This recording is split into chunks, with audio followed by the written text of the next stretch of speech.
What's up sa inyo mga kapatid? So ngayong araw meron tayong natanggap na mga blessings. Alam nyo kung bakit? Dahil pinadalan tayo ni Division Clothing ng panibagong hat. So abangan nyo yung gagawin kong review para sa hat na to at hindi lang yun.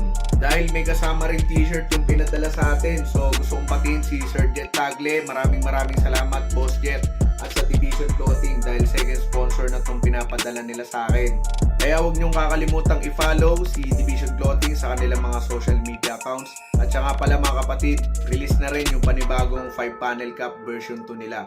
So available na yun sa TikTok shop ni Division Clothing at available na rin yun dito sa main TikTok shop ko. I-check nyo na lang at saka bumili kayo nun. Suporta natin si Division Clothing. Ay, abangan nyo yung hat na i-review ko galing sa kanila. Huwag nyo kakalimutan. Division Clothing, suportahan natin. Maraming salamat ulit, lalo na kay Boss Jet. Ingat palagi. God bless. I'm out.